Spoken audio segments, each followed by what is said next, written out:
प्रथमतः वागदरी जिल्हा परिषद गटातील सर्व मतदारांना माझं मनपूर्वक आभार. अतिशय एकतर्फी निवडणूक झाली असून जो भारतीय जनता पार्टीचे आमचे काका स्वर्गीय बाबासाहेब तनवडे आमदार यांचे रोपटं लावलं होतं ते रोपटं आज वटवृक्ष झालं. पण विद्यमान आमदारांनी आमच्या परिवाराला एवढं कष्ट घेऊन सुद्धा नाकारलं. आज निष्ठावंतला डावल्यामुळे याचा मोठा परिणाम दिसून आला आहे. आणि सर्वात मोठी गोष्ट शेवटच्या श्रेणी आम्हाला माजी मंत्रीसाहेब सिद्धराम म्हेत्रे साहेब यांनी आम्हाला सहकार्य केलं. त्यांच्यामुळं आम्हाला शिवसेनेचे उमेदवारी मिळाले.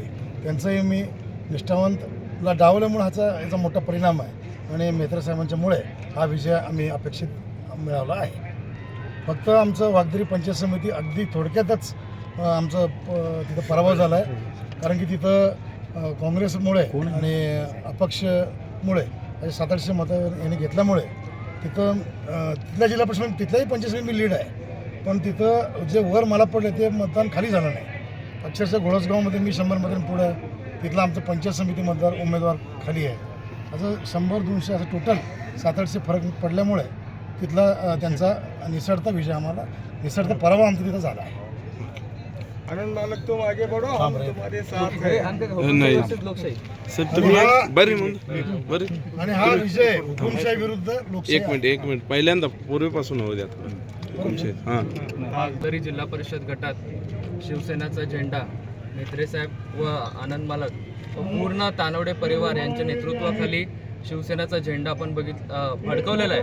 लोकशाही विरुद्ध हुकुमशाहीचा जो हा काय म्हणतो विजय झालेला आहे. आज सगळीकडे तुम्ही बघितलं की त्या धडपशाही कशी सुरू आहे. त्याबद्दल मी सर्व शिवसेनेचे मतदार तानवडे परिवार व आपले गणेश मोरे हे देखील विजयी झालेले आहेत. तिकडच्या पंचायत समितीत थोड्या फरकाने निसटता पराभव झालेला आहे. तरी देखील मी तिन्ही उमेदवारांचं मनापूर्वक अभिनंदन करतो. जे त्या पद्धतीने लढले, शेवटच्या क्षणी येऊन जी मुसंडी मारली त्याबद्दल त्यांचे खूप खूप अभिनंदन. आज ह्या जिल्हा परिषदच्या ज्या निवडणुकीत हा वागदरी जिल्हा परिषद गटातून हा एकतर्फी जिल्हा परिषदचा उमेदवार म्हणून मी एकतर्फी विजय झाला.